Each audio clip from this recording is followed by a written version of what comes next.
जी नमस्कार, स्वागत है आप सभी का धन्वंतरि के ऑनलाइन पोर्टल पर। मेरा नाम रोहित वैद्वान। आ जाइए भाई फटाफट। वो थोड़ा बेटा नेटवर्क के साथ कुछ इशू था तो क्लास में चला था। आ जाइएगा। तो स्वागत स्वागत स्वागत सारे लोगों का बिल्कुल एकदम जोरदार स्वागत है इस क्लास के साथ, है ना। तो आप आ जाइएगा, क्लास की शुरुआत करेंगे फिर आपके साथ नहीं।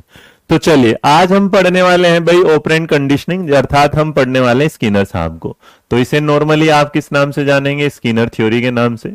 तो जब आप स्किनर की थ्योरी पढ़ेंगे तो स्किनर थ्योरी को बहुत सारे नाम से जाना जाएगा। तो मैं समय बिल्कुल बर्बाद न करते सीधा काम पे आते हैं। तो स्किनर साहब एक ऐसे इंसान है, स्किनर सिद्धांत, इनके सिद्धांतों को क्या क्या नाम दिए गए हैं वो मैं बिल्कुल अलग एक नॉलेज आपको आज फैक्ट वाली देने वाला हूं कि इनके सिद्धांत का नाम क्या क्या है और किस किस नाम से जाना जाता है। तो जो मैं कहता हूं बादलों वाली दुनिया है हमारी, ठीक है, हाँ क्या बादलों वाली जो दुनिया है हम उसके अंदर चलेंगे और उसमें आपके साथ जानेंगे। तो मैं मैसेज पे थोड़ा कम ध्यान देने वाला हूं। जब मैं एक कॉन्सेप्ट पढ़ा दूं उसके बाद फिर मैं आपके मैसेज पे ध्यान देने वाला हूं। तो स्किनर साहब की जो थ्योरी है, क्योंकि पेवलोव की क्लासिकल कंडीशनिंग पढ़ने के बाद हम स्किनर की ऑपरेंट कंडीशनिंग पढ़ते हैं। तो जो स्किनर साहब की ऑपरेंट कंडीशनिंग है, इसमें जो वर्ड है ऑपरेंट, तो ये वर्ड ही अपने आप में इस पूरी की पूरी कहानी को समझा देता है और इसी को आपको समझना ऑपरेंट। तो जो ऑपरेंट कंडीशनिंग थ्योरी है इसको क्या बोला जाता है? ऑपरेशन को हिंदी में बोला जाएगा सक्रिय अनुकूलन सिद्धांत। इसको क्या बोला जाता है? यह क्रिया प्रसूत। तो इसको बोला जाता है क्रिया प्रसूत सिद्धांत। आप देखो जहां पर क्रिया प्रसूत वर्ड लिखा होगा तो क्रिया प्रसूत में जो क्रिया वर्ड है, क्रिया को बोला जाता है वर्ब, और जो वर्ब होता है उसका मतलब होता है एक्शन। तो इसका मतलब किस तरीके से यहां क्या बच्चा एक्शन करेगा और किस तरीके से समझेगा, ये सारी बात आपको जाननी पड़ेगी। अब ये वाला आपके साथ जी पहले हो जाएगा सोनी का। आप जरा चलते रहो। आज ये क्लास एक मिलेगी, इसके बाद ना एक क्लास और मिलेगी जो मैं रिकॉर्डेड करके भेजूंगा। तो कुछ क्लासेस मैं लाइव देने वाला हूं, कुछ रिकॉर्डेड, ताकि आपके पास पहुंचती रहे सारी की सारी क्लासेस यहाँ। तो जब स्किनर के बोलते हैं तो स्किनर का ये सिद्धांत ना बहुत सारी तरीके से जाना जाता है, बहुत सारे इसके नाम है। लेकिन इसको आप जब समझेंगे और इसको आप जब जानेंगे तो इसकी क्या क्या थ्योरी किस किस तरीके से चलती है, एक बार आप मेरे साथ चलेंगे। पहले तो जो सीखने का ऑपरेंट कंडीशनिंग जो सिद्धांत है वो किसके द्वारा दिया गया? स्किनर साहब द्वारा। स्किनर साहब का पूरा नाम था बीएफ स्किनर। क्या नाम था? BF Skinner. तुम में से कोई एक दो पूछेगा सर जी बीएफ स्किनर थोड़े ना पूरा नाम है, तो बोलोगे सर जी पूरा नाम ही बता दो। तो पूरा नाम था ब्यूरस फेडरिक। उसकी जरूरत होती नहीं, ब्यूरस फेडरिक स्किनर इनका पूरा नाम था। और इन्होंने अपना ये सिद्धांत जो है ऑपरेंट कंडीशनिंग जो गिवन इन, तो जब दिया था किस साल में दिया था बेटा मेरे बच्चे याद रखना, इन्होंने अपना सिद्धांत दिया था 1938 में। तो यहां मैंने सिर्फ और सिर्फ आपको स्किनर, बाकी जो नई किताब आप तक पहुंची है आपने उसकी थ्योरी पढ़ेंगे तो आपको उसमें बहुत कुछ मिल जाएगा, बहुत आसान चीजों में मिल जाएगा। और आपके तो मैं वहां मैसेज नहीं पढ़ पा रहा हूं किसी के भी सामने आमने, तो मैं बस पढ़ाने पे ध्यान दे। तो 1938 में इन साहब ने ये दिया। और हुआ क्या, क्योंकि हमारे पास जो व्यवहारवाद है वो लगभग 1920 और 1932 के आसपास बहुत आगे बढ़ चुका था। और जो स्किनर साहब थे वो रहने वाले कहाँ के थे? यूएसए के थे।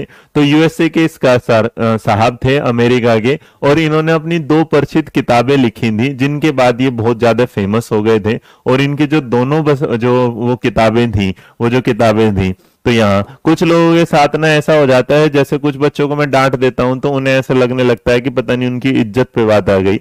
और बेटा मैं ये कहता हूं कि अगर तुम्हें अपनी इज्जत पे इतनी बात लगने लगे तो भगवान तुम्हें जिस दिन टीचर बनाए ना उस दिन तुम ये इज्जत को ना वापसी रिटर्न में जरूर मिले आपको, क्योंकि आपको पता चलेगा कि बालक को समझाना किसी भी टीचर का गुस्सा नहीं होता, उसका सिर्फ और सिर्फ क्या होता है? प्यार हो रहा है। जी बिल्कुल बेटा प्रीति, अभी आई है, अभी आई है ना। अब उसके बाद अगर आप देख के चलेंगे तो यहां तक तो हो गया, लेकिन इनकी जो दो किताबें थी बड़ी फेमस किताबें रही। उनमें था बियॉन्ड फ्रीडम एंड डिग्निटी। एक किताब का नाम क्या था? Beyond freedom and dignity. इसको मैं 1938 को यहां लिख देता हूं ताकि और आसान हो जाएगा। डिग्निटी। अब तुम में से कोई पूछेगा सर जी इसका हिंदी नाम, तो बेटा हिंदी नाम नहीं होता। जो किताब इंग्लिश में लिखी गई उसका नाम भी क्या है किताब में? बिल्कुल रोशनी बेटा, एक क्लास लाइव होगी, एक इसके बाद आज रिकॉर्डेड में भी एक क्लास आएगी, ठीक है। और एक था the behaviour of organism, the behaviour of organism. अब देखो, ये तो इनकी क्या है, दो फेमस किताबें थी जिस पर हम बात करते हैं, और इन्होंने इसके बारे में बात करी और उसके बाद इन्होंने अपनी थ्योरी दी। लेकिन आप ना इनकी थ्योरी के कुछ नाम है, तो स्किनर की जो थ्योरी है वो किस किस नाम से जानी जाती है, एक बार उसको जरूर समझ लीजिएगा। और स्किनर की थ्योरी के जो नाम है, थ्योरी के जो नाम है वो इधर है, ताकि आपके सामने ही पेपर पूरा रहे। थ्योरी नेम, तो जो थ्योरी नेम है, किस किस नाम से इनके सिद्धांत को जाना जाता है, पहले समझते चलो। इनकी थ्योरी का जो सबसे फेमस नाम है वो है ऑपरेंट कंडीशनिंग, जो कि वहां लिखा है, फिर दोबारा लिख देता हूं।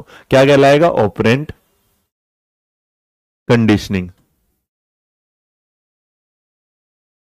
किसका बोला है? क्रिया प्रसूत सिद्धांत। तो पहला क्या नाम है? क्रिया प्रसूत सिद्धांत। एक तो भाई ये नाम सबसे फेमस रहा। उसके बाद इन्हीं की थ्योरी का जो नाम है, इन्हीं की थ्योरी का जो दूसरा नाम फेमस रहा था, उस फेम में आपने देखा होगा इंस्ट्रूमेंटल कंडीशनिंग थ्योरी। क्या है इंस्ट्रूमेंटल?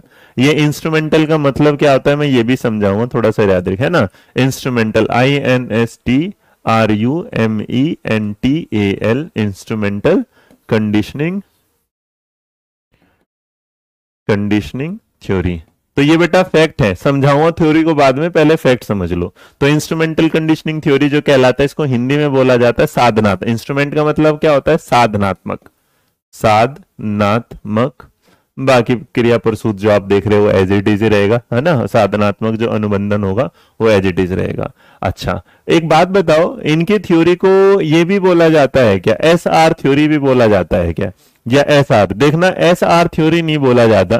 तो याद रखना बेटा, इनकी थ्योरी जो बोला जाता है, इसको बोला जाता है, आपके सामने क्या है, रीइंफोर्समेंट और S वाला, तो इसको बोला जाता है RS थ्योरी। क्या बोला जाता है? तो इनकी थ्योरी को एक नाम और दे दिया जाता है, जिसका नाम होता है RS थ्योरी। क्या बोला जाता है? RS theory. तो यहां आपने ये चुन लिया। बहुत सारे लोगों ने इनकी थ्योरी का एक और देखा होगा, जिसे आप बोल देते हैं R टाइप थ्योरी। तो R टाइप कंडीशनिंग थ्योरी को इंस्ट्रूमेंटल वाले के साथ ही बोल देते हैं। तो आप तीन नाम याद रखिएगा, जिससे सबसे ज्यादा याद रहेगा कि इनकी थ्योरी को क्या नाम दिया जाता है, operant conditioning, instrumental conditioning theory और RS थ्योरी। देने वाले साहब का नाम क्या है?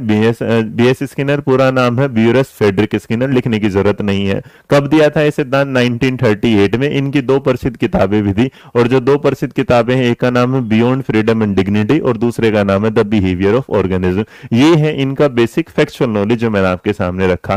तो ये आपको समझ में आया, हाँ या ना? जी, कोई नहीं बेटा, वो चेंज करा दूंगा। बेटा पढ़ो, ये तुम ना एक तो नंबर पे मत ध्यान दे, कौन से नंबर की, बस टॉपिक पे ध्यान दो। जी ठीक है।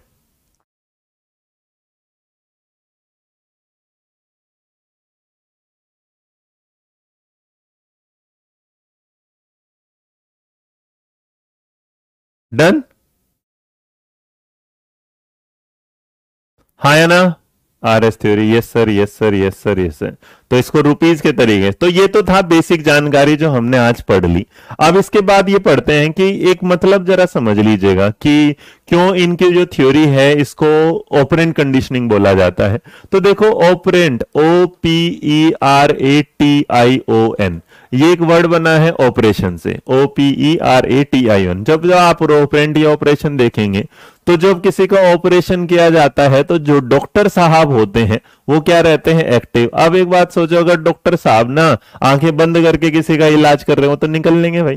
तो इसका मतलब यहां ये कहना चाहता है कि जब ये कहते हैं कि जिस पर आप ये कंडीशनिंग लगा रहे हैं, उस दौरान वो क्या है, बिल्कुल एक्टिव रहता है। और वो जो एक्टिव रहता है, इसी वजह से वो क्या करता है, एक्शन करता है। और जो एक्शन करता है, इसी को स्किनर साहब ने बोला कि जब कोई भी प्राणी सक्रिय होकर कोई कार्य करता है, व्हेन अ पर्सन, है ना, इसका बिल्कुल याद रखना, when a person, when a person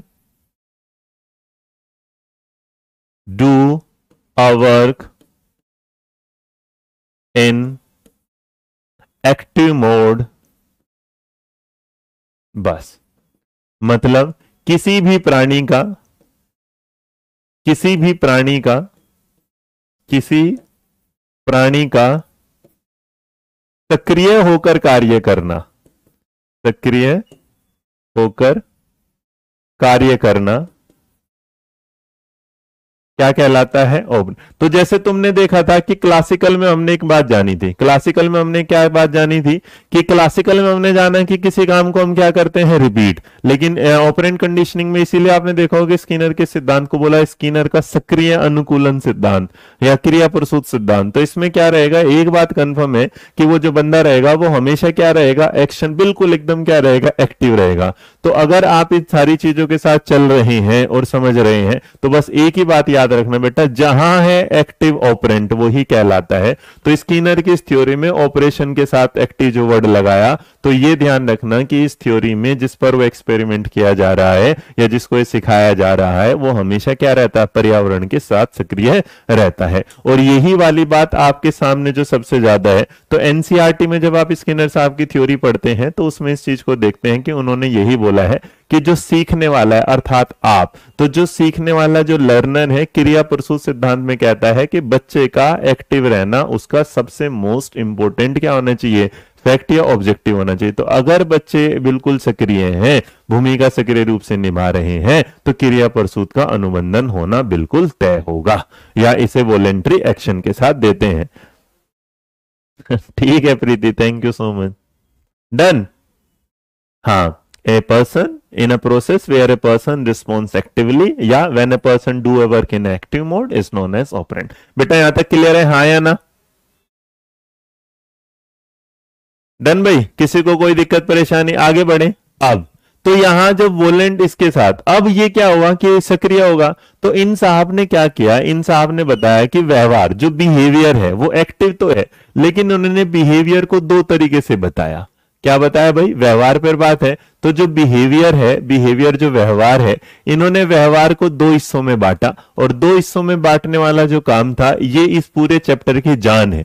जो इस बात को समझ लेगा इसका मतलब वो सारी चीजों को समझ लेगा। एक होता है रेस्पोंडेंट, क्या बोला जाता है? Respondent, RESPONDENT। तो एक होता है रिस्पोंडेंट बिहेवियर। देखो रिस्पोंडेंट में पता ही चल रहा है रिस्पॉन्स करना, क्या होगा? रिस्पॉन्स। और एक होता है ऑपरेंट बिहेवियर, क्या होगा? Operant behaviour, operant behaviour. तो भाई देखो दो तरीके से, जो रिस्पोंडेंट बिहेवियर है उसको बोला जाता है प्रतिक्रियात्मक। क्या होगा? प्रतिक्रियात्मक। मतलब आप किसी को देखेंगे और प्रतिक्रिया, जिसे आप रिस्पॉन्स बोल देते हैं। और एक क्या है? ऑपरेंट वाला, जिसको आपने क्या बोला है? सक्रिय, क्योंकि ये तो एक्टिव होने वाला है। अब इस चीज को हम समझेंगे कैसे, तो दोनों चीजों को जरा ध्यान से समझिएगा। हुआ ये वाली बात थी कि आपका ऐसा बिहेवियर जो किसी स्टिमुलस के कंट्रोल में होता है, क्या बोल रहा हूं? ऐसा कोई बिहेवियर जो आपके स्टिमुलस के कंट्रोल में रहता है, वो किस पर बात करता है? रिस्पोंडेंट बिहेवियर पर। ऐसी कोई चीज जो आपके किसी कंट्रोल में नहीं रहती, सक्रिय रहती, वो क्या कहलाता है? आपका ऑपरेंट। अब इसमें से बहुत सारे लोग होंगे जिनको इस बात को समझने में क्या लगेगा। अब जरा जी मेरे अच्छे एक बात ध्यान है, सबसे बड़ी और सबसे आसान बात समझना, इन दोनों में एक वर्ड निकाल लो जिसको क्या ले लेते हैं? स्टिमुलस। ये क्या है? उद्दीपक। स्टिमुलस के कारण अगर होगा तो इसका मतलब क्या कहलाएगा? रिस्पोंडेंट। और इस स्टिमुलस के कारण नहीं होगा, खुद से ही हो जाएगा, इसका मतलब ये क्या होगा? डायरेक्ट होगा। तो जो डायरेक्ट एक्सपीरियंस आपको देता है या डायरेक्ट आप बिहेवियर करते हैं वो आपका क्या कहलाता है? आपका ऑपरेंट कहलाएगा। और जब आप स्टिमुलस को देख के रिस्पॉन्स करते हैं वो रिस्पोंडेंट कहलाएगा। जी जैसे अगर मैं इसको रिलेट करना चाहूं पावलोव की थ्योरी से, तो रिस्पोंडेंट वैसा था जैसे कंडीशनिंग। रिस्पोंडेंट कैसा था? वैसा था जैसे क्या है? कंडीशनिंग के साथ होगा। या आप इसके साथ इस तरह ले सकते हैं, बिल्कुल।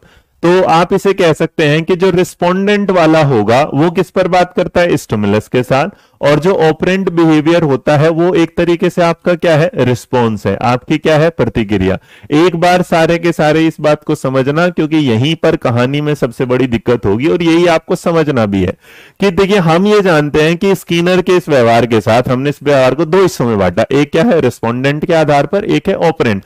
रिस्पोंडेंट यह है कि प्रतिक्रिया आना है तय। तो अगर आप इस चीज को ऐसे लेके चलते हैं कि जो डॉग हमारा था, तो जो कुत्ते मुंह में जो भोजन देने पर उसके लार आई है, तो जो लार आई है उसने क्या किया, रिस्पॉन्ड किया है। क्या किया है, रिस्पॉन्ड किया है। लेकिन आप क्या कहते हैं, आप जब किसी चीज को ऐसा ना, कोई ऐसी वही चीज आपके सामने आ रही है कि आप उसे करने के लिए तैयार बैठे हैं, या आपके सामने एक व्यक्ति जो है अपनी स्वेच्छा से, अपनी इच्छा से, जिस पर कोई दबाव नहीं होगा, जिस काम को करता है, वो क्या करता है, ऑपरेंट। मैं तुम्हें पढ़ाने आता हूं स्वेच्छा से, ये मेरी क्या है, ऑपरेंट। मैं आपको अपने आपके एग्जाम के वजह से एक क्लास के बजाय दो दो या तीन तीन या चार चार क्लास देने आता हूं, ये मेरा क्या है, रिस्पॉन्ड। किसको देखते हुए, एग्जाम को देखते हुए। तो इस प्रकार से स्किनर साहब ने व्यवहार को किस हिसाब से बताया, दो हिसाब से, एक है रिस्पोंडेंट और एक है ओपरेंट। ओपरेंट जो आपकी स्वेच्छा, अपनी इच्छा से आएगा, और जो रिस्पोंडेंट है जो किसी को देख के आएगा। बात समझ में आई, हाँ या ना, जल्दी बताओ। हम्म।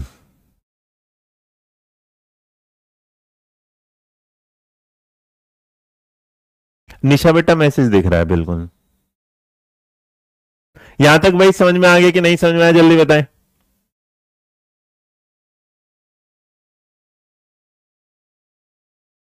हाँ या ना।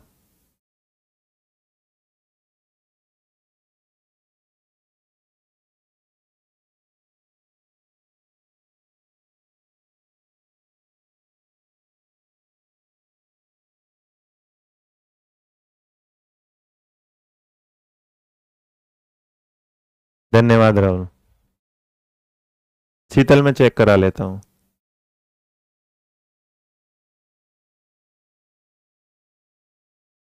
एक बच्चा ऐसा है जिसको सोनू देवी जी कहते हैं, समझे। सोनू बेटा एक समझ दो एक बात।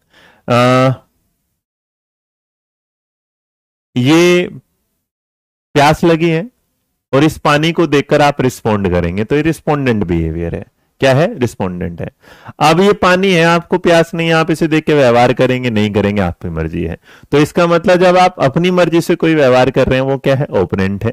और जब आप किसी चीज को देखकर व्यवहार में लाग रहे हैं, वो क्या है, रिस्पोंडेंट। किसी चीज पर प्रतिक्रिया देना। मैंने आपको एक तमाचा मारा, या मान लो कि आपके छोटे भाई ने आपको एक खींच के तमाचा मारा, और आपने उसको फिर दोबारा उल्टे में तमाचा मार दिया, तो ये रिस्पॉन्ड कर दिया आप लोगों ने। दूसरी तरफ आपने कहा कि उसने आपको कुछ चांटा मार दिया, लेकिन आपने रिस्पॉन्स नहीं किया, चल छोड़ना कोई नहीं, अभी गुस्से गुस्से में होगा। तो आप जब देखते हैं, आप इस चीज को समझिएगा कि इसको मैं इस तरह कह सकता हूं कि मान लीजिएगा, जैसे आप स्किनर की थ्योरी का भी एग्जांपल मैं इसलिए नहीं दे रहा क्योंकि स्किनर की थ्योरी को मैंने समझाया नहीं है ना। सिर्फ एक सोनू देवी जी को छोड़ के सबको समझ में आया। सोनू बेटा तू ही समझ एक बार ये वाला। अच्छा एक काम कर, आपके घर में ना ये वाली बात है कि मान लो आपसे कोई मिलने आने वाला है, और जैसे वो मिलने वाला है वो गेट पे आया, और गेट पे आने के बाद उसने घंटी बजाई, तो घंटी बजाते ही आप फट से गए और दरवाजे यूं खोल के आ गए, तो इसका मतलब ये रिस्पॉन्ड हुआ। अब आप क्या हुआ, आपसे कोई मिलने वाला आ रहा है, लेकिन वो आपके जानने वाला है नहीं है, आपको उससे मतलब ही नहीं है। आप क्या, घंटी बजी, लेकिन घंटी बजने के बाद ना आप अपना बेड पे लेटे हुए हैं, आप गेट को खोलना ही नहीं चाहते, इसका मतलब ये क्या है, ओपरेंट बिहेवियर है। तो इसका मतलब कोई आपसे जानने वाला मिलने आया था, आपने उसको देख के गेट खोला, तो ये क्या कहलाएगा, रिस्पोंडेंट। आपने क्या किया, आप अब अपनी मर्जी से काम कर रहे हैं, तो इसका मतलब क्या, आपने गेट खोलने की इच्छा ही नहीं, आप ये सोच रहे कोई दूसरा जाएगा गेट खोलेगा, ये आपका क्या है, ओपरेंट। और यही ओपरेंट, इसका मतलब वो गेट खोलना आपके लिए क्या बन जाता है, इंस्ट्रूमेंटल कंडीशनिंग, जिसे आप बाद में क्या बोल देते हैं कि यही क्या बोला जाता है, इंस्ट्रूमेंटल कंडीशनिंग है। आपका मन करेगा तो आप गेट खोलेंगे, आपका मन नहीं कर रहा तो आप गेट नहीं खोलेंगे। अब आ गया हाँ या ना, भाई इससे आसान तो नहीं बताया जा सके जी। मतलब आप किसी चीज को देखकर रिस्पॉन्ड कर रहे हैं, और आपने किसी चीज को देखा, लेकिन आपकी इच्छा, आप उसे करना चाहते हैं कि आप उसे करना नहीं चाहते। इसका मतलब आपके दरवाजे पर किसी को आना। जैसे जब आप स्किनर की थ्योरी पढ़ेंगे, तो स्किनर की थ्योरी में वो जो चूहा है, वो खाने को देख के जो बेटा उसकी तरफ भाग रहा है, लीवर को दबा रहा है, क्या कर रहा है, लीवर को दबा रहा है, वो उसका क्या है, रिस्पॉन्ड है। लेकिन अब उसे खाने की भूख नहीं है, तो वो नहीं दबा रहा उसकी मर्जी, इसका मतलब उसका ऑपरेंट कंडीशनिंग है। अब इससे आसान तो नहीं हो सकता भाई। आ गया समझ में, हाँ या ना। हाँ, अब मान लो किसी को गोलगप्पे खाते देखते ही आपकी इच्छा करने लगी कि मैं भी गोलगप्पे खा लूं, तो वो क्या कहलाएगा, रिस्पोंडेंट। और आप कोई गोलगप्पे खा रहा है, लेकिन आप कह रहे मैं नहीं, उसका मन ही नहीं कर रहा आपका खाना ना खाना, वो क्या है, ऑपरेंट कंडीशनिंग है। ओके बेटा। एक्शन पे रिएक्शन रिस्पोंडेंट है, ऑपरेंट इज लाइक मनमोजी। यहां तक क्लियर है भाई। हाँ, तो अपनी मर्जी से, बिल्कुल बेटा सोनू, ये अपनी मर्जी से काम करने वाला जो काम होगा, ये वाला। डन।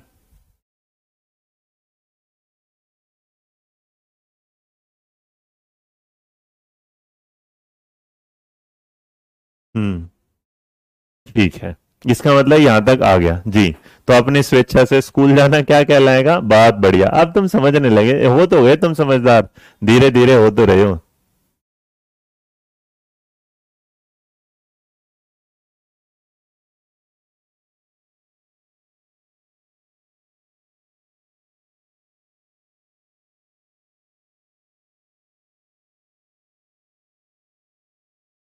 जी जी। अब इसके बाद हम आगे बढ़ते हैं, और आगे बढ़ने के बाद हम इस थ्योरी को थोड़ा सा क्या लेके चलते हैं आगे। और जब आप इसको थ्योरी को आगे लेके चलेंगे तो इस थ्योरी में आपके सामने बहुत सारी चीजें नहीं आना शुरू हो जाएंगी। और जो नहीं आना शुरू हो जाएगी उसमें सबसे पहले तो भाई हम जब ये देखते हैं कि अपना ये सिद्धांत देने वाले जो साहब थे तो उन्होंने एक्सपेरिमेंट किया इन्होंने। और जो एक्सपेरिमेंट किया तो एक्सपेरिमेंट इन्होंने किस पे किया? एक बॉक्स पे किया।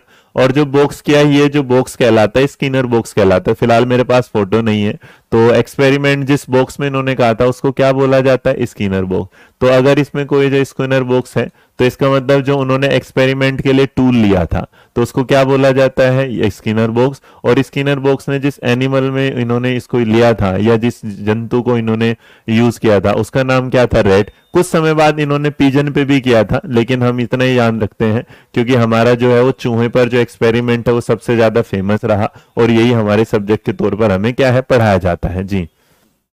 Sir, I join this batch today only, Srishti Goyal. How can I get previous classes? Srishti, previous classes is available on your recorded mode ना, प्लीज आप उसे वहां से देखिएगा, आ जाइए।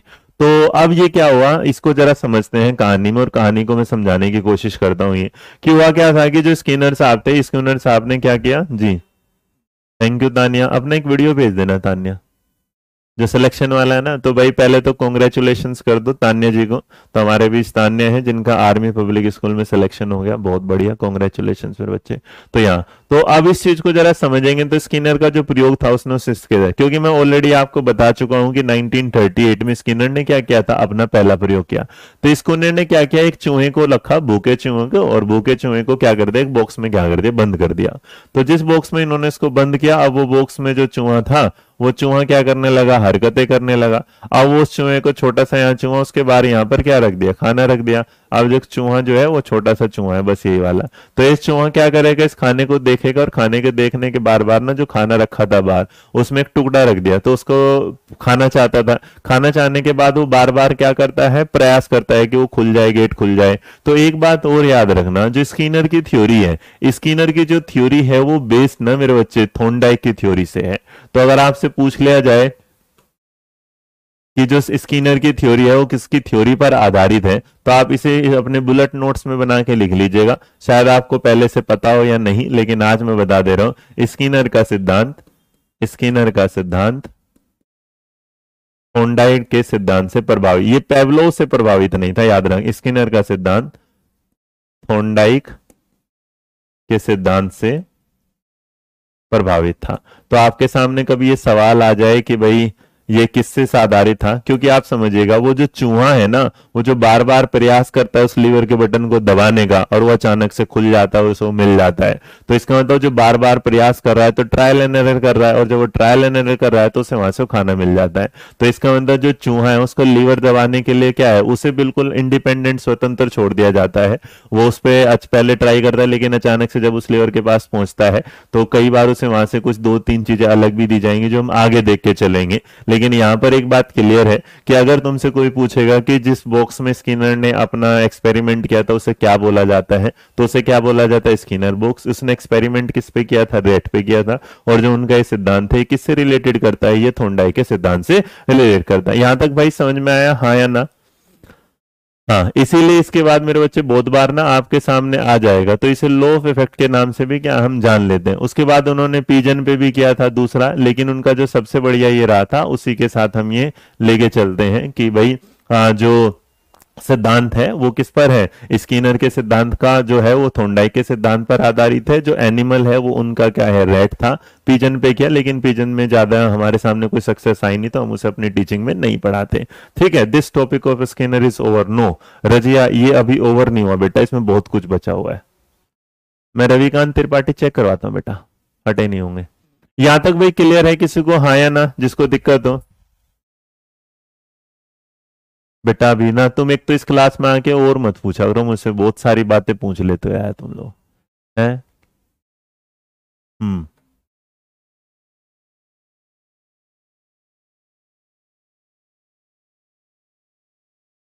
और अगर कोई पूछेगा कि थ्योरी में भी ये जो स्किनर थॉर्नडाइक है तो कौन से सिद्धांत के साथ ज्यादा रिलेट करता था, तो मेरे बच्चे याद रखिएगा लॉ ऑफ इफेक्ट के साथ। किसके साथ जाता है? Law of effect. थॉर्नडाइक के जो प्राइमरी लॉ में जो तीसरे वाला सिद्धांत है लॉ ऑफ इफेक्ट वाला, जिसे आप क्या बोलते हैं? प्रभाव का सिद्धांत। तो प्रभाव का सिद्धांत ऐसा था कि जब भाई उसके सामने खाना रखा है, लीवर दबेगा, तो इसका मतलब बार बार क्या कर रहा है, इसको सक्सेस मिलेगी, सक्सेस मिलेगी तो उसे क्या करना शुरू कर देगा? उसको पाना शुरू कर देगा। जी नहीं बेटा, कोई लेट नहीं है, कोई लेट नहीं है, सब ठीक चल रहा है एकदम, कोई लेट नहीं है, इस चीज को समझ के चलो। अब इसके बाद इनकी जो थ्योरी है, इनकी थ्योरी के साथ जब आप आगे बढ़ते बढ़ते चले जाएंगे तो आगे बढ़ने के बाद ना बेटा इसके साथ ना कुछ वर्ड आना शुरू कर देते हैं। और ये वर्ड जो क्लासिकल कंडीशनिंग की तरफ जा रहे थे, कुछ स्टिमुलस रिस्पॉन्स में था, यहां एक वर्ड आ जाता है री। अब जरा इस वर्ड को समझना है, री। और जो री वर्ड होता है इसको क्या बोला जाता है? पुनर्बलन। और जो पुनर्बलन वर्ड है, इस पुनर्बलन वर्ड को समझाने के लिए इन्होंने क्या किया? हमारे सामने कुछ ज्ञान दिया और उन्होंने कहा कि भाई उद्दीपक एक ऐसी चीज है जिसके बाद आप उस पर क्या करते हैं? अनुक्रिया करते हैं। जो आपके सामने घटित हुआ, जो आपने देखा, वो आपकी जो शक्तियों को क्या कर देता है? बढ़ा देता है। रीइंफोर्समेंट इज लाइक जी बेटा प्रिंस पहले एक एक पढ़ो, ऐसे मत, ऐसे ना सारे एक दिन में थोड़ी ना पढ़ लोगे मेरे बच्चे, है ना? धीरे धीरे धीरे पढ़ो, सारा धीरे धीरे पढ़ोगे तभी तो समझ में आएगा। तो देखिएगा, एक अगर आपको समझना है कि रीइंफोर्समेंट वर्ड क्या है, तो रीइंफोर्समेंट वर्ड को समझने का सबसे बढ़िया है कि रीइंफोर्समेंट वर्ड जो है इसकी इंफॉर्मेशन पहले से नहीं दी जाती, इसकी इंफॉर्मेशन पहले से नहीं दी जाती। रीइंफोर्समेंट ऐसा वर्ड होता है कि जैसे मैं आज तुम्हें पढ़ा रहा हूं, तो एक ही क्लास थी और अचानक से शाम को ना मेरी एक क्लास और तुम्हारे सामने आ गई जिसके बारे में मैंने तुम्हें नहीं बताया था, तो तुम्हें अचानक से एक चीज एक्स्ट्रा मिल गई। तो इसलिए रीइंफोर्समेंट जो वर्ड होता है वो मोटिवेशन से क्या होता है? ज्यादा। तो रीइंफोर्समेंट को समझाने के लिए उन्होंने क्या किया? रीइंफोर्समेंट को समझाया दो तरीके से। और जो उन्होंने दो तरीके से बताया, जो दोनों के दोनों तरीके थे वो अलग अलग तरीके थे। तो उन्होंने क्या बताया? एक जो वो बताया, एक बताया आपके सामने रीइंफोर्समेंट क्या है? Positive reinforcement. क्या बताया? पॉजिटिव रीइंफोर्समेंट,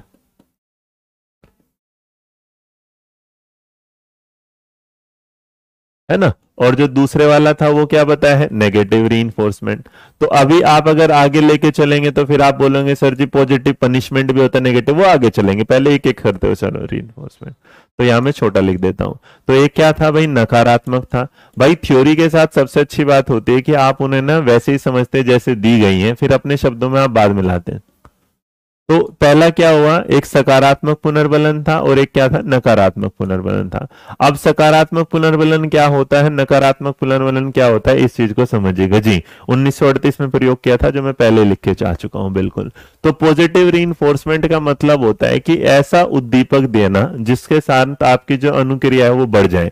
जैसे बेटा, जो अगर आप खाली पेट हो तो आपको खाना मिल जाए, आप पढ़ना चाहते हैं तो आपको थ्योरी मिल जाए, आप और ज्यादा पढ़ना चाहते हैं आपको क्वेश्चंस मिल जाए, तो इसका मतलब ये पॉजिटिव रीइंफोर्समेंट होगा। जब आप कोई काम करने चाहते हैं और आपका कोई ऐसा आपको चीजें मिल जाती है जो आपके काम करने की शक्ति को क्या है? बढ़ा दिया जाता है।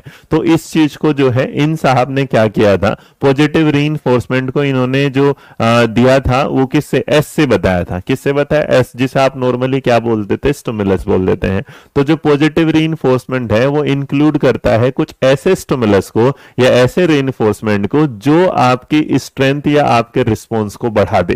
क्या बोल रहा हूं मैं? स्ट्रेंथ या रिस्ट्रेंथ को क्या करता? तो एक बात याद रखिएगा, है ना? तो एक बात और याद रखिएगा, बहुत सारी चीजें आपके सामने आ जाएंगी कि यहां से अगर मैं एक और आपको अलग नोट्स बना के दे दूं, तो धन्यवाद राधे याद दिलवाने के लिए।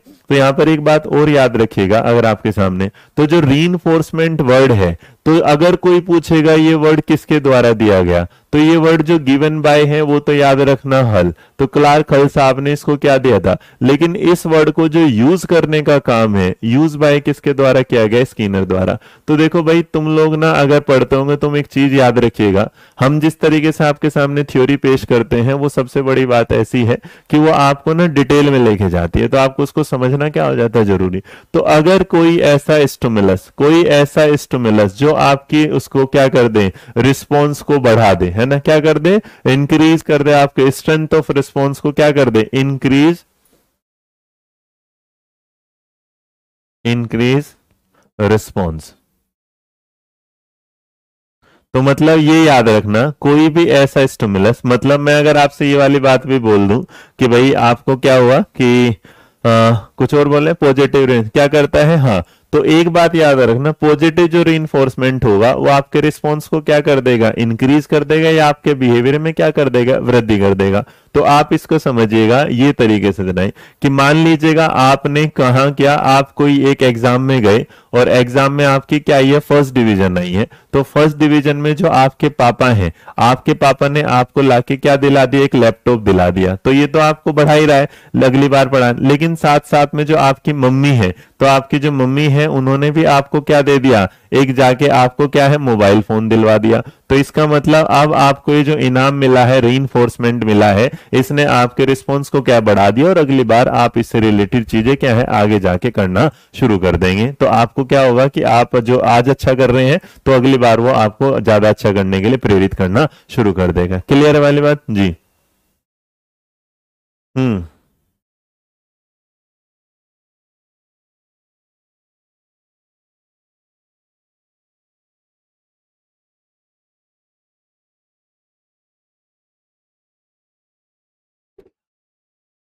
न, अब इसे एक तरीके से और समझ सकते हैं। मान लीजिएगा आपने कुछ अच्छा काम किया और मैंने आपको अच्छे काम के बदले में 5 रुपए दे दिए।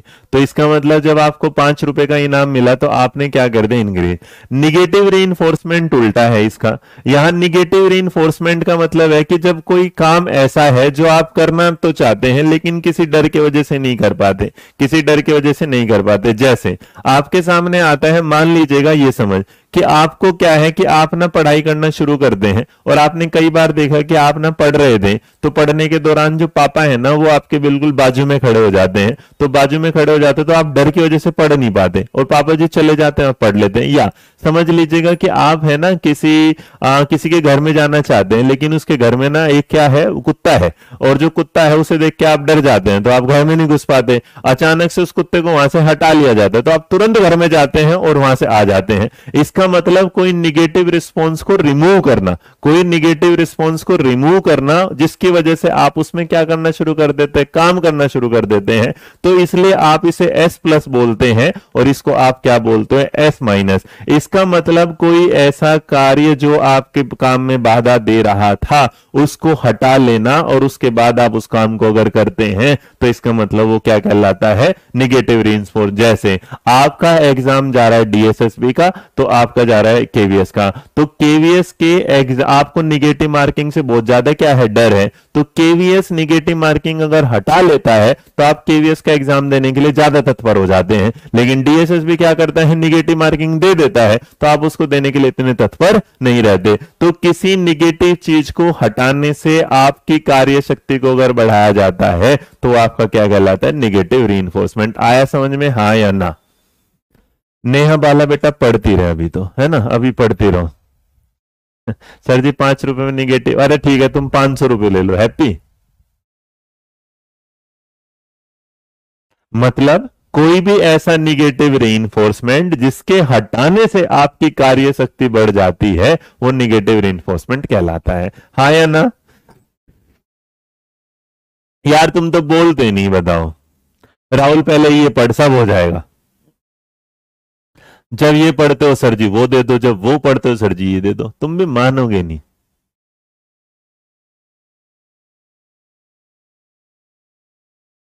हाँ,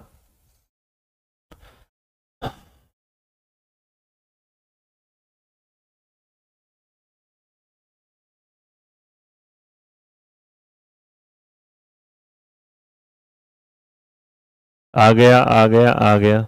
ठीक है, बहुत बढ़िया, सोनू जी देवी को भी आ गया।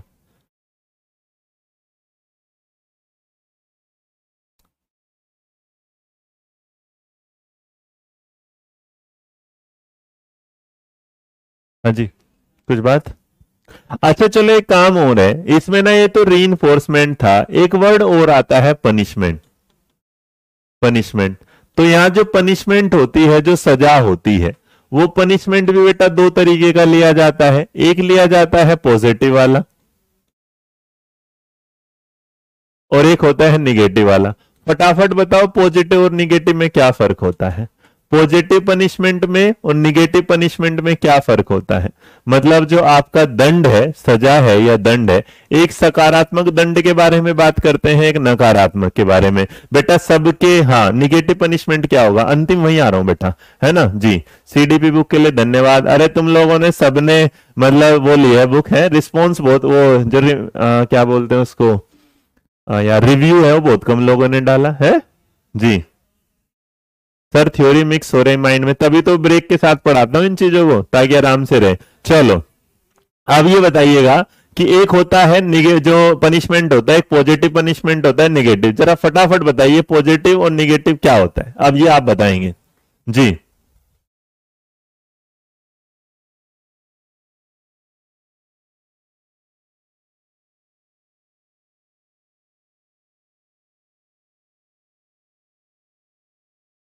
हम्म,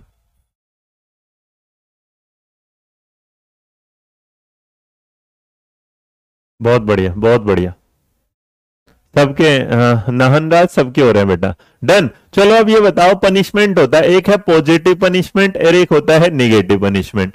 तो क्या होता है पॉजिटिव पनिशमेंट और क्या होता है निगेटिव? हम याद रखिएगा बच्चे को क्या देते हैं, रीइंफोर्समेंट देते हैं, पनिशमेंट नहीं देते। लेकिन फिर भी इसके बारे में हमें बताया जब स्किनर साहब ने, तो इन्होंने दो चीजों के बारे में बताया जी। जी। हम्म, अच्छा काम के लिए पनिशमेंट पॉजिटिव होगा, अगर हमारी गलती के लिए सजा मिले तो पॉजिटिव है जी। हम्म, धन्यवाद धन्यवाद।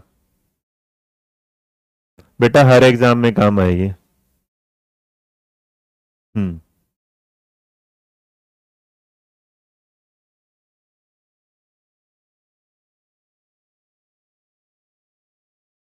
धन्यवाद धन्यवाद। देखो जिस तरीके से उधर था ना, तो पॉजिटिव होगा। जैसे क्या हुआ कि आप मानिएगा आप कोई काम कर रहे हो और काम करने के दौरान ना आपको क्या हुआ, हाँ,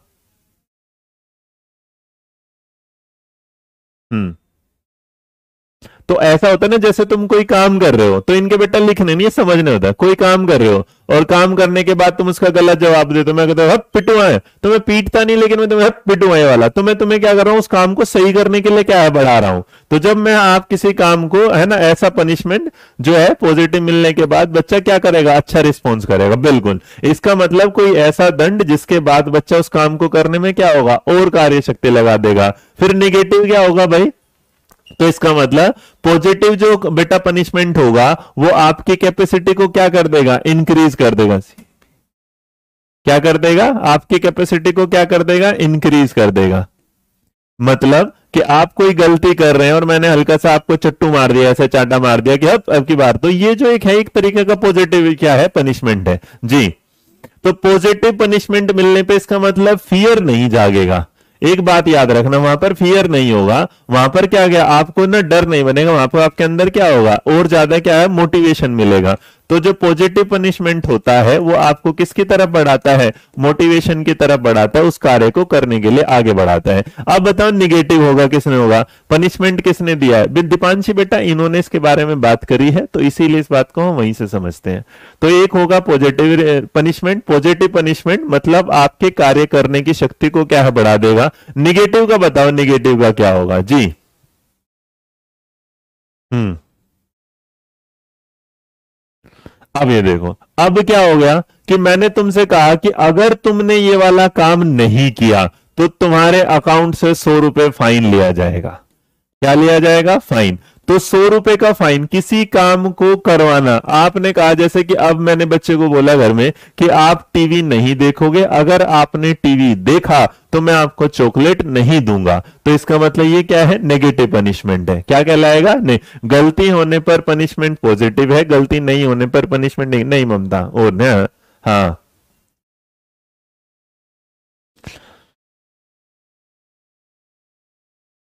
निगेटिव में नॉर्मली याद रखिएगा ये क्या कर देगा, ये आपको बच्चे को क्या करता है, डीमोटिवेट कर देगा। ये देखो, ये दोनों तीनों वर्ड ऐसे हैं, इस थ्योरी को जब समझते हो ना, फिर एक बार समझ में आ जाएगी, फिर तो एक एक लाइन में समझ में आएगा। लेकिन जब तक समझ में नहीं आए, इसको समझने में टाइम लगे। तो बच्चे को सुधारने के बजाय उसे बार बार मोरल डाउन करता है या पिटाई करता है, फाइन करता है, कुछ करता है, बिल्कुल सही है। आगे समझ में? तो आपके किसी काम को बढ़ाने के लिए, उसको इंक्रीज करने के लिए आपका क्या है? पॉजिटिव पनिशमेंट है। और किसी काम को ना करने के लिए आपको एक डर दे देना कि ये काम अगर तूने किया तो इसके बदले में ये होगा, वो क्या है? Negative punishment. और नॉर्मली हम बच्चे को कभी भी निगेटिव पनिशमेंट नहीं देते। जी। हम्म। अब इसमें एक चीज और होता है कि आप इसे समझ सकते हैं, जैसे मैंने अभी बताया था रीइंफोर्समेंट में, मैंने क्या बताया था? रीइंफोर्समेंट में बताया था कि किसी काम को करवाने के लिए आपको जो बच्चे की नजरों में जिस चीज को डर है, उस डर को आप हटा देंगे तो वो क्या कहलाएगा? Negative reinforcement. इसका एक एग्जाम्पल और मैं समझा देता हूं, और इसके एग्जाम्पल को कुछ इस तरीके समझो ताकि आपके सामने ये हाल है। देखो, एक काम ये वाला है कि मान लीजिएगा यहां पर एक छोटी सी क्या है? मम्मी है, छोटी सी मम्मी, जिनकी हाइट क्या है? वे स्माइल करते नहीं। ये एक इनकी छोटी सी क्या है? बच्ची है। ये छोटी सी बच्ची बिल्कुल एकदम हंसते मुस्कुराते हुआ। तो मम्मी ने ये वाली बात कहा बेटिया को, तो दो तरीके से समझो। तो दो तरीके से क्या कहा? मम्मी ने ये कहा कि बेटा अगर तूने टीवी नहीं देखा तो तुझे क्या मिलेगी? चॉकलेट मिलेगी। टीवी नहीं देखा तो क्या है? चॉकलेट मिलेगी। और दूसरी तरफ कहा है ये वाली बात कि अगर तूने टीवी देखा तो तुझे घर पे क्या करना पड़ेगा? झाड़ू पोंछा लगाना पड़ेगा, क्लीनिंग करनी पड़ेगी। तो एक बात बताओ, इसमें से पॉजिटिव कौन सा होगा, निगेटिव कौन सा होगा? इसका नाम मैं ए दे रहा हूं, इसका नाम मैं बी दे रहा हूं। तो ये बताओ, मैंने क्या बोला? टीवी को देखना और उसके बाद चॉकलेट का मिलना। टीवी को देखना और उसके बाद आपको क्या करना है? क्लीनिंग करनी है। CLEA आएगा ना। आपको क्या करना है? क्लीनिंग करनी। ये बताओ कौन सा पॉजिटिव है, कौन सा नेगेटिव है? हाँ जी।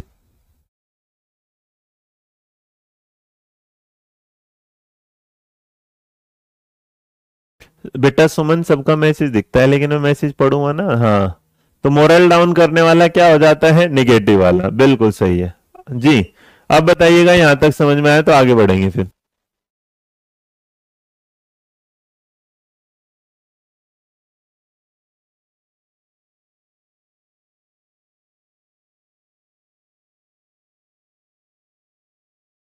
हाँ जी, छोटी सी मम्मी है बिल्कुल। आगे समझ में भाई? बहुत बढ़िया, बहुत बढ़िया, बहुत बढ़िया, बहुत बढ़िया।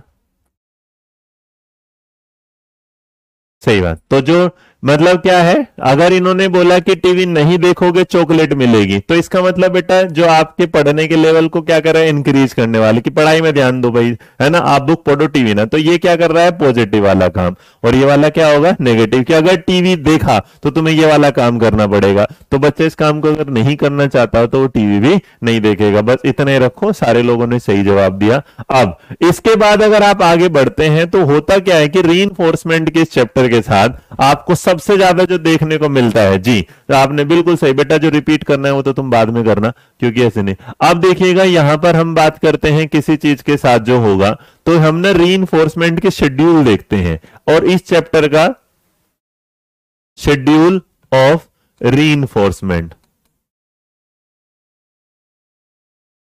तो आपसे पूछा जाता है ये वाली बात कि भाई जो पुनर्बलन होता है, पुनर्बलन का जो कार्यक्रम होता है, या पुनर्बलन की जो अनुसूची होती है, वो किस तरीके से काम।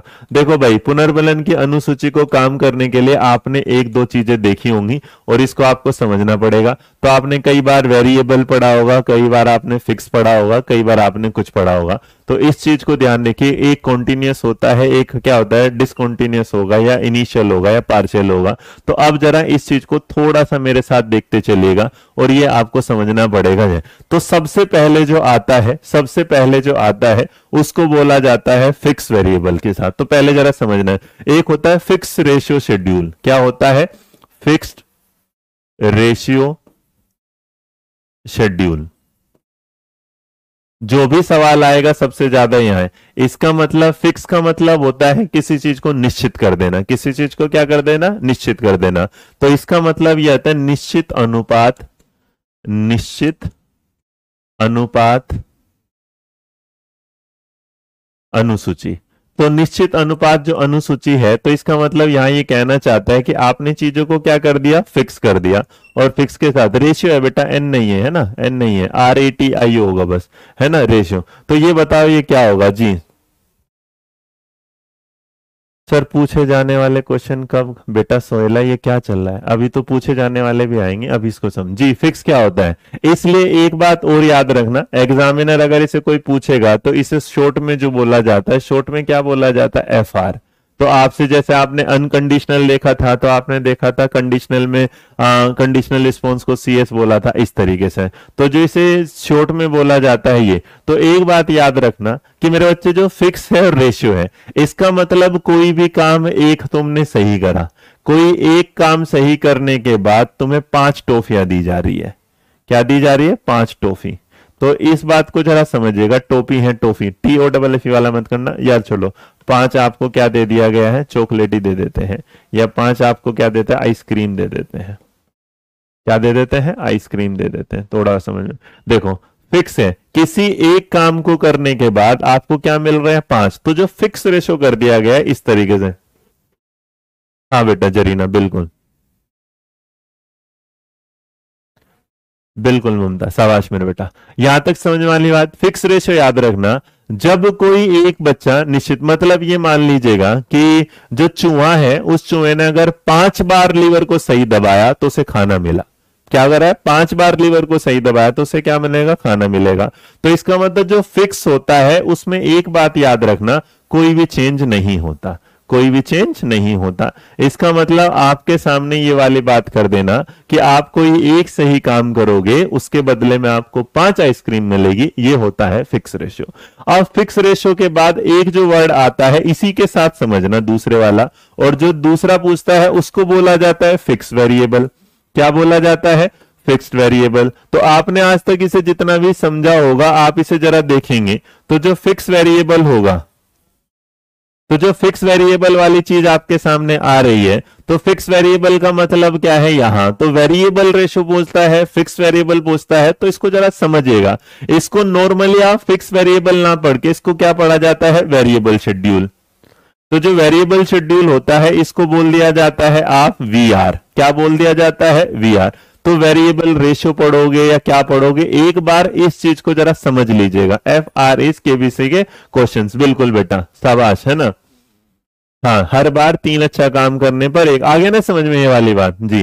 तो अब देखो, एक तो था फिक्स रेशियो और एक क्या है? Variable ratio. आप इसको क्या कर लेते हैं? फिक्स रेशियो, और थोड़ा सा और आसान बना देता हूं ताकि आपको दिमाग में रहे। तो इसको क्या लिखते हैं? Variable ratio. क्या है भाई? Variable ratio. अब जो वेरिएबल रेशियो है इसको जरा समझने वाली बात, तो जो वेरिएबल, पता नहीं रेशियो में एन क्यों लगा रहा हूं बार बार में, है ना। तो जो वेरिएबल रेशियो है इसको समझने का मतलब होता है VR, और जो VR का होता है उससे क्या होता है? प्रतिशत। तो बेटा इसको ना चर लिखो, चर अनुपात। क्या होगा? चर अनुपात। चर अनुपात का मतलब होता है वेरिएबल चीज वो होती है जिसमें चेंजेस रहते हैं, चेंजेस रहते हैं। चेंजेस होता है इस तरीके से, जैसे आपने टीचिंग के वेरिएबल्स देखे हैं भाई, जो स्टूडेंट होता है वो कहता है डिपेंडेंट होता है, टीचर जो है वो इंडिपेंडेंट वेरिएबल है। तो जो ये होता है, ये शेड्यूल में क्या है कि कोई भी चीजें चेंज, तो देखो ऊपर वाले में क्या था? चेंज, इस नो चेंज, और इसमें क्या है? चेंज। अब चेंज का मतलब यहां पर क्या आया कि कभी क्या दिया? 1 के बाद 3 दे दिए, कभी 2 के बाद 3 दे दिए। पहली बार क्या करा किसी ने? क्या किया कि पहली बार जो उसे चॉकलेट मिली, भाई एक काम किया तो 1 चॉकलेट मिल गई। अगली बार 2 बार सही किए तब 1 मिली, अगली बार 6 काम सही किए तब 1 मिली। तो इसका मतलब ऐसी चीज जो फिक्स है, ऐसी चीज जो फिक्स है जिसमें नो चेंज नहीं है, वो क्या है? Fix ratio. और जिसमें चेंजेस हैं वो क्या कहलाएगा? वेरिएबल। यहां तक बातें समझ में आई? हाँ या ना जी? हाँ बेटा बिल्कुल दोबारा होता है। तो इसका मतलब किसी बच्चे को एक क्वेश्चन करने के बाद 5 नंबर मिल रहे हैं, ये फिक्स हो गया, तो ये क्या है? Fix ratio. लेकिन किसी बच्चे को एक सही सवाल के बाद कभी मैडम ने 2 नंबर दे दिए, कभी 4 नंबर दे दिए, कभी 5, या किसी एक ऐसे को लिखने के बाद जब भी बच्चा ऐसे लिखता था हर बार 5 नंबर मिलते थे, लेकिन ऐसा हुआ कि और इस बार कोई ऐसे लिखता है किसी पे 2 नंबर मिलते हैं, किसी पे 4 मिलते हैं, किसी पे 6। यहां वाली बात समझ में आ गई? हाँ या ना? तो वेरिएबल जो होगा वो अकॉर्डिंग टू सिचुएशन क्या होता चला जाएगा? चेंज। अब इसी को इन्होंने 2 चीजों में और दिया। ये तो था रेशियो वाली बात, इसको इन्होंने बताया वेरिएबल के साथ। क्या बोला? सॉरी, वेरिएबल ने इंटरवल के साथ। किसके साथ बोला? इंटरवल। अब जरा इसको भी समझ लो, एक क्या है? इंटरवल। इंटरवल, तो जो इंटरवल वाला पार्ट होगा, एक तो मेरे दिमाग में ना ऐसा घूमता चला जाता है कि मैं बातें सही लिखता रहता हूं फिर गलत कर देता हूं। क्या है, इंटरवल। अब देखो इंटरवल भी क्या है, दो होते हैं, एक इंटरवल क्या होगा, फिक्स वाला होगा, और एक क्या होगा, वेरिएबल वाला होगा। बताओ जरा, अब ये क्या होगा, तो वेरिएबल तो इसका मतलब जिसमें जो चर है वो क्या है भाई, जो चेंजेस वाला है, और जो फिक्स्ड वाला होगा इसका मतलब क्या होगा, निश्चित वाला। तो यहां से आपके सामने दो चीजें बन जाती है, फिक्स्ड इंटरवल वाली बात, और दूसरे वाले क्या है, वेरिएबल इंटर वाली बात। तो इसको जो बोला जाएगा, क्या बोला जाएगा भाई, फिक्स इंटरवल क्या है, एफ आई, और इसको जो बोला जाएगा क्या बोला जाएगा, वी आई। और इन फिक्स को जरा समझना होगा, किसी को पता है तो जरा बताइएगा क्या होगा जी। हाँ, कहीं भी काम करो एक ही चो, बिल्कुल पूजा के बेटा, जब चाहे कुछ भी काम करो, 10 काम करो, 8 काम करो, 9 करो, 5 करो, इसका मतलब वेरिएबल वो क्या है, कर दिया भाई, कभी क्या एक ही मिलेगी, और जहां पे कहते एक के बाद 5 मिलेगी। समझ में आ गया। चलो वेरिएबल का एग्जांपल, सोनू बेटा तू पता नहीं कहां से समझता है पगले, है ना। वेरिएबल का मतलब हो गया कि कोई चीजें फिक्स नहीं है। जैसे आप अगर एक बार गलत काम करोगे, मम्मी ने एक चांटा मारा, दूसरी बार गलत काम करे 4 चांटे मार दिए, है ना, तीसरी बार काम करे बस पीटती चली गई मम्मी, तो वेरिएबल है। लेकिन आप एक गलत काम करते, पापा जाते 2 चांटे मारते, दोबारा गलत कराएंगे फिर 2 ही चांटे मारे, दो, फिर जितनी बार गलत काम करोगे अगर 2 ही चांटे चल रहे हैं तो फिक्स है। लेकिन अगर चांटों की जो फ्रीक्वेंसी वो बदल रही है गलती पे, तो समझ लेना वेरिएबल। इस पे ज्यादा मत पूछिए, नालायक। चलो याद ध्यान, देख तो मेरे को ये नहीं पता तुम लड़का और लड़के में कुछ भी बोल देता हूं। ठीक है, आगे भाई समझ में। हाँ बिल्कुल श्रद्धा, शाबाश मेरे बच्चे, शाबाश। अब फिक्स इंटरवल और वेरिएबल इंटरवल के बारे में बताओ क्या होता है। हम्म,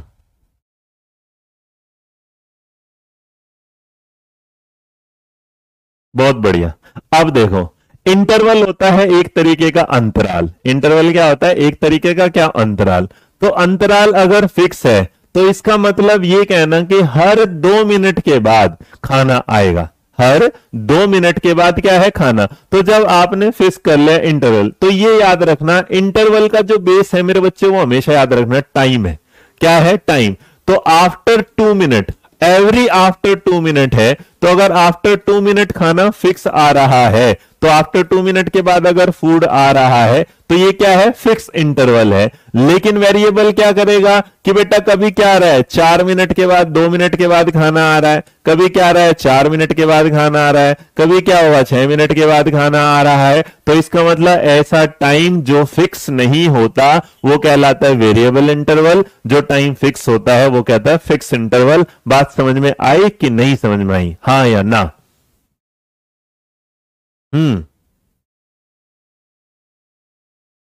जैसे अगर तुमसे ये बात, जैसे यूपीएससी का जो कैलेंडर होता है वो हर साल फिक्स इंटरवल पे आता है, फिक्स टाइम पे आता है, लेकिन केवीएस का, सीटेट का कुछ फिक्स ही नहीं है। तो जो फिक्स नहीं है वो वेरिएबल है, जो फिक्स है वो क्या कहलाएगा, इंटरवल है। फिक्स इंटरवल, वेरिएबल इंटरवल, दोनों बातें क्लियर, हाँ या ना। तो ड्यूरेशन का जहां फिक्स हो, लगातार चांटे लगे तो वेरिएबल, ये भी बिल्कुल सही है। सर देवी है तो लड़की होनी चाहिए, हाँ ना, हाँ। अब देखो, जैसे बहुत सारे किताबों वाले पढ़ाते हैं ये वाली बात कि भाई तुम लोगों को पता है कि ये ना काम सैलरी से होता है, जैसे बहुत बार तो हर इंसान की सैलरी हर महीने 30 तारीख को आ जाती है, तो 30 दिनों की सैलरी आना क्या है, फिक्स है। लेकिन कभी कभी इंसेंटिव आता है, तो जो इंसेंटिव वो फिक्स नहीं है, वो 15 दिन में आ रहा है, वो 20 दिन में आ रहा है, 25 दिनों में आ रहा है। आ गया होगा यार समझ में, है कि नहीं। देखो इससे आसान तो मैं समझा नहीं सकता, मैं बहुत कोशिश करता हूँ तुम लोगों के लिए आसान आसान आसान, और पता ही नहीं चल रहा है, 1 घंटे की क्लास ले ली मैंने तुम लोगों की आज। आ गया समझ में, हाँ या ना। अब देखो, अब अगर इस थ्योरी को कंक्लूड करेंगे, तो कंक्लूड करते टाइम मेरे बालक आ जाओ, बस मेरे बच्चे इस चीज में एक ही बात याद रखना, रीइंफोर्समेंट जो होता है वो आपकी कार्य शक्ति को बढ़ा देता है। लेकिन यहां पर इसके लास्ट में हम क्या देखेंगे, एजुकेशनल इम्प्लीकेशन, एजुकेशन इम्प्लीकेशन।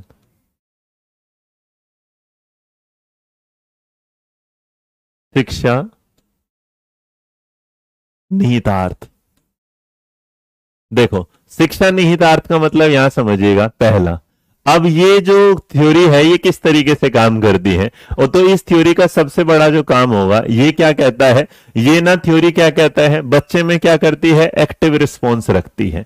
क्या रखती है, बच्चे को क्या बनाती है, सक्रिय बनाती है, सक्रिय बनाती है, बच्चे को क्या बनाती है, एक्टिव बनाती है। दूसरा, ये इन्वॉल्वमेंट करती है, बच्चे का क्या होता है, इन्वॉल्वमेंट होता है, बच्चा क्या करता है, शामिल होता है। और अगर वो शामिल होता है, वो क्या करता है, चीजों को लर्निंग बाय डूइंग की तरीके से करता है। बच्चा इसके साथ जुड़ेगा और यहाँ उसको काम करना शुरू, जैसे भाई आप बच्चे को एक काम दोगे कि अगर तूने ये काम किया तो तेरे उसको बदले में इनाम मिलेगा, तो बच्चा उसमें एक्टिवली क्या करेगा, पार्टिसिपेट करेगा, और पार्टिसिपेट करने के बाद उस पर क्या करेगा, रिजल्ट पाएगा। ये क्या होगा, ये बच्चों को ना एक एक्टिव होने के बाद ना बच्चों को उस तरीके से लेके जाएगा जहां पर आपकी सक्सेस के तुरंत बाद आपको रिजल्ट मिल रहा है। मतलब सक्सेस का, अगर आपको कोई सक्सेस मिली है बच्चे को, बच्चे का कोई रिजल्ट आया है, तो उस रिजल्ट के बाद उसे तुरंत ही क्या मिल रहा है, रिवॉर्ड मिल रहा है, इनाम मिल रहा है। तो इसका मतलब एजुकेशनल इंप्लीकेशन में अगर आप बच्चे से कोई काम करवाना चाहते हैं तो आप इस थ्योरी में बच्चे को डालिएगा, और डालने के बाद वो बच्चा जब इसमें समझेगा वो एक्टिवली पार्टिसिपेट करेगा, और एक्टिवली पार्टिसिपेट करने के बाद वो क्या करेगा, उसका इनाम मिलेगा। और ये जो काम करता है ये बच्चे की इच्छाओं के आधार पर होता है। वो डिजायरेबल वर्क करते हैं अपने बच्चे, अच्छे अच्छे काम करते हैं, सफलता के साथ करते हैं। ये जो थ्योरी है ये आपको इनकरेज करती है, मोटिवेट करती है। ये थ्योरी क्या करती है, आपको इनकरेज करती है। तो encourage to do something new, तो कुछ चीजें ऐसी होती हैं जो लिखने की नहीं बस समझने की होती हैं। तो यहाँ रहेंगे ना, हाँ, तो इसमें आप समझते हैं इस तरीके से। अब यहां तक क्लियर है, हाँ या ना? जी,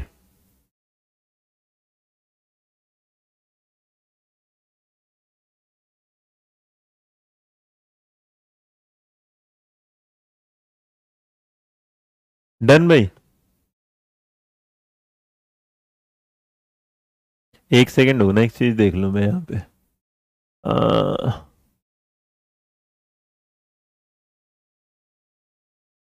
एक सेकेंड रुकना बेटा।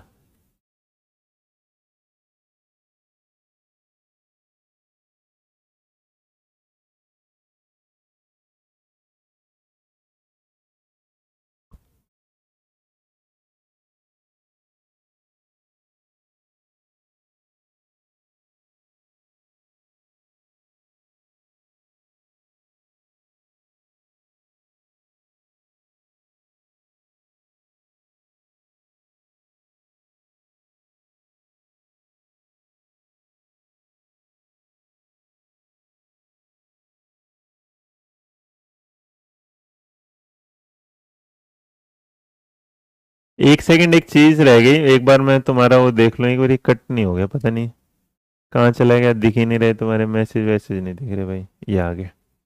हाँ जी, पॉजिटिव इन्फ्लुएंस डिसिप्लिन डेवलप होगा, सीडीपी की रिकॉर्डिंग वो मुझे। अच्छा एक चीज हो रहा है, ये तो डिसिप्लिन वगैरह सारी चीजें, इसमें ना तुमने एक वर्ड और पढ़ा होगा, शेपिंग, SHAPPING।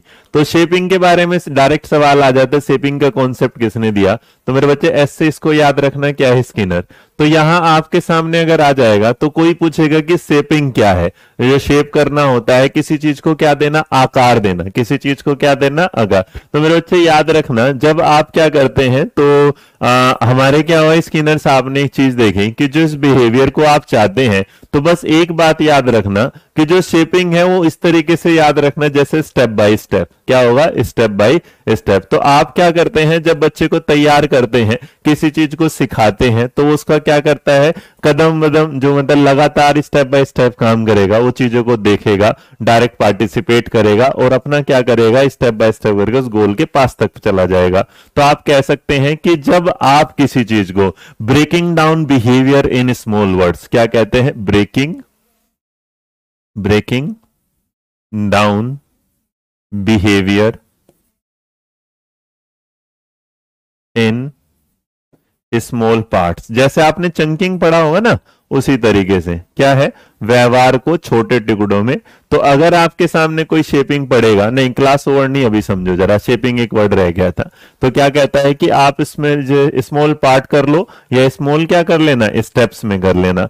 तो अगर कोई भी तुमसे मेरे बच्चे को ये पूछेगा कि शेपिंग क्या है, तो जो व्यवहार है, जिस व्यवहार को आप सीख रहे हैं, उसको आपने क्या किया, छोटे छोटे स्तर पर क्या है, बांट लिया, और उसके बाद आपने उससे क्या है, एक पॉजिटिव रीइंफोर्समेंट लिया, जिसके कारण जो रिजल्ट है वो उन चीजों का भी रिजल्ट आने लगा जो आपके लिए मुश्किल है। मतलब आपकी लाइफ में कोई ऐसा कॉम्प्लेक्स बिहेवियर, जिस बिहेवियर को आप इजीली नहीं कर पा रहे थे, आपने उसको क्या क्या ब्रेक में किया, टुकड़ों में तोड़ा और टुकड़ों में तोड़ने के बाद आपने उसे सीख लिया। तो यहां से एक शेपिंग बिहेवियर। लेकिन एक बात और बता दूं, शेपिंग के इस बिहेवियर के साथ जो वो चले थे स्किनर साहब, तो स्किनर ने शेपिंग का रैट के साथ नहीं दिया था, ये पिजन के साथ दिया था। तो बहुत बार आपको कहीं देखने को मिल जाए ये वाली बात, कोई पूछेगा कि जो शेपिंग वाला पार्ट है वो उसने रैट की थ्योरी के साथ रिलेट किया था या पिजन की थ्योरी के साथ रिलेट किया था, तो याद रखना वो हमेशा क्या है, पिजन। तो जो डिजायर बिहेवियर है उसको क्या करना, आपको पाना है। तो उसे स्मॉल पार्ट और स्टेप में आप जब तोड़ देते हैं इस तरीके जी।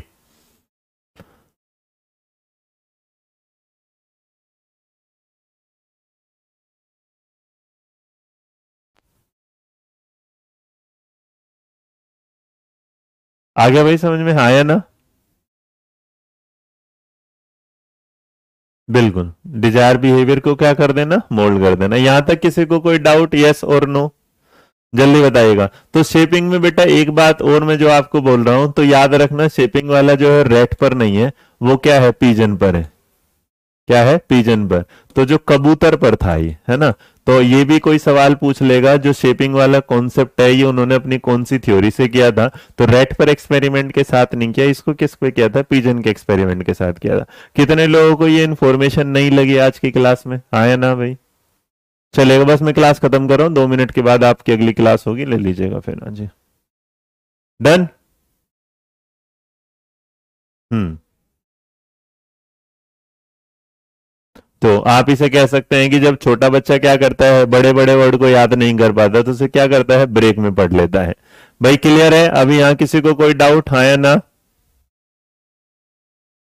और इसी चीज को अगर आप बाद में देखते हुए चलते हैं, तो आपने ना कुछ स्किनर साहब की थ्योरी के साथ कुछ और चीजें पढ़ी होंगी, और वो जो चीजें पढ़ी होंगी उसमें आपने पढ़ा होगा, तो मैं आपको बता देता हूं क्या पढ़ा होगा आपने। तो आपने कुछ पढ़ा होगा इस तरीके से, एक सेकंड रुक जाओ बस। या तो आपने ना कुछ चीजें पढ़ी होंगी स्किनर की थ्योरी में, जिसे उन्होंने प्रोग्राम इंस्ट्रक्शंस बोला है ना? तो अगर आपने पढ़ा हो शेपिंग नहीं, तो आपने उनकी थ्योरी में 2 नाम और पढ़े होंगे, जिसको आप क्या बोलते हैं, प्रोग्राम इंस्ट्रक्शंस जी। सर मैथ में टेक्नो बेटा वो अलग सर कराएंगे तो अलग ही होगा। तो जो प्रोग्राम इंस्ट्रक्शंस है उसमें भी यही वाली बात करते हैं कि भाई बालक जो है टीचर की मदद के जो बिना भी है उस कार्यक्रम जो पढ़ता सीखता है उसको क्या करता है, छोटे छोटे हिस्सों में सीखना शुरू कर देता है। तो कभी आपसे कोई ये पूछ लेगा कि प्रोग्राम लर्निंग क्या होता है, तो जो प्रोग्राम इंस्ट्रक्शन या प्रोग्राम लर्निंग होता है उसे भी क्या बोला जाता है, शेपिंग के कॉन्सेप्ट में। याद रखना कि शेपिंग के कॉन्सेप्ट में ही प्रोग्राम इंस्ट्रक्शंस होते हैं, कि जो बच्चा है बिना टीचर के चीजों को छोटे छोटे पार्ट में बांट के याद करना शुरू कर देता है। तो आज के लिए भाई इतना ही है, मेरे लिए बहुत सी चीजें नहीं है भाई। धन्यवाद, thank you.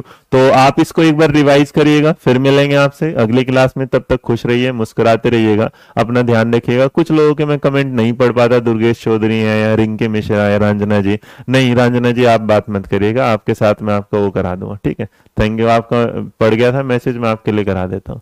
Thank you so much. जय हिंद, जय भारत, नमस्कार। खुश रहें, मुस्कुराते रहें, आप अपना ध्यान रखें, टाटा बाय बाय। ठीक है, तो खुश रहिएगा, ध्यान रखते रहिएगा अपना।